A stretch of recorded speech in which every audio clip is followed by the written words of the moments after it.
Hey guys, what's going on? It's your big dreamer and doer, G De Niro, coming to you today to break down the trade. Remember, first, none of this is financial, tax, legal advice. This is me showing you a little bit about an options trade that James from InvestAnswers just recently did. With no further ado, let's jump right in. So he sent out this trade alert yesterday, and it said this was the one he'd been waiting for, 5 times larger than some of the other nibbles that he had made. He made an entry into Tesla just under $303. He said that that was level 4 on ATR, so he believes that that should provide some levels of support.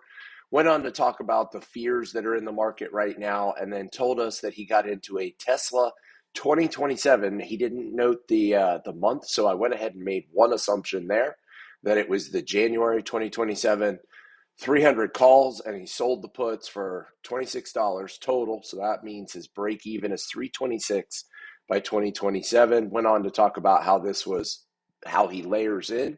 It may not be the bottom, and that this position is larger than many of his other buys.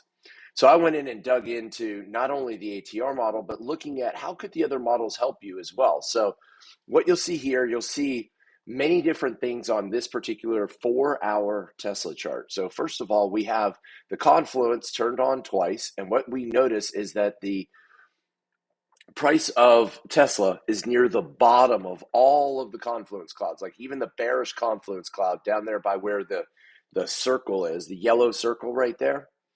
Number one. Number two, we're resting on, for all intents and purposes, the 50% fib level. Now, this is a long-term fib. This is over years, and we're sitting right on that 50% point, which is $295. You'll note that that's right around where Tesla turned around and is looking to bounce. We're also at the midline of a linear regression channel that goes back for a couple of years. That's the slanted green line that's inside that yellow circle that you see. We're also about 20 points away right now at 300. We're 20 points away from where the 200-day moving average is. We're mean reverted to the downside if you look at the mean reversion tool. And we have one of the lowest RSI readings that we've seen in a while, as well as the MACD is still going negative, but looks to be turning up, or at least flattening out where it is right now. So many things pointing towards buying signals, even if we don't have the actual buy triangle there yet. So breaking down what he did, James sold the January 15, 2027 Tesla 300 put for about $78 a share, meaning he collected $7,800. Again, I made an assumption that it was the January 15, 2027, not the June, 18, 2027. From what I was looking at, it looks like it's the January 15, 2027 Tesla 300 put. So he sold that for $7,800. He used $30,000 of margin to secure or collateralize the put due to the assignment risk that's there. He also bought the January 15, 2027 Tesla $300 call for $104 a share. He spent $10,400 on that call. So the result of it is, if he collected $7,800 and spent $10,400, that results in a net debit of around $26 a share, or $2,600. Now, again, keep in mind the assignment risk with the put. That's important. That means that he has to have either cash or margin, something securing the put, because if he was assigned the shares, if he had to buy the person's other shares, he's agreed to buy them for $300 a share with that put. So breaking it down a little bit further, I put the option into option strat. So what by that I did, I looked for a long synthetic future. That's the closest thing to a synthetic long that James does. I put Tesla in. I put it for January 15 to 27. Remember, I wasn't sure if it was January or June, but the January seemed to match up price-wise with what James said he ended up spending overall in the trade. So that's what I went with. So the January 15, 2027, he's bought the call for $104 a share. He sold the put for $78 a share for a net debit of $2,600. You'll note the maximum loss says $32,600. Why is that? Well, the reason for that is because if he ended up spending, $2,600 up front, and he spends he would have to spend $30,000 on the back end if he was assigned those shares for the put. And we're assuming that the put goes to zero. Now, that's why the max loss is what it is.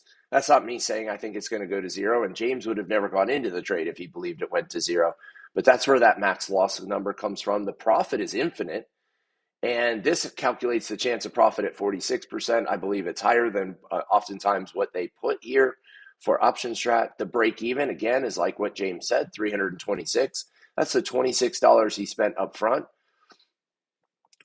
plus the $300 it would take to convert the call option into shares. That's why that's where you're coming up with the 326 break even. And so I did hypothetically, what if Tesla goes to $600 a share? That would be a double from here over the next 2 years. Certainly possible with a lot of the things that we're hearing, a lot of the favorable things we're hearing out of Tesla. So if it does that, that's $30,000 that you would collect from this contract. The put would expire worthless.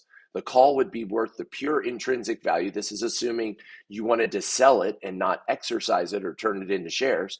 So 600 minus 300 on the call strike price is a difference of $300 times 100 shares. That's $30,000 minus the 2,600 that you spent upfront for this entire contract.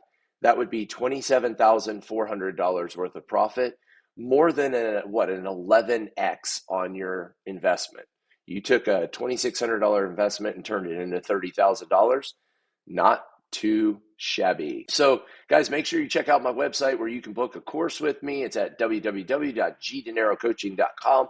I teach courses on the TradingView and technical analysis, free and paid indicators that are built into TradingView, as well as an understanding options class where I can help you be able to break down these trades in the same way.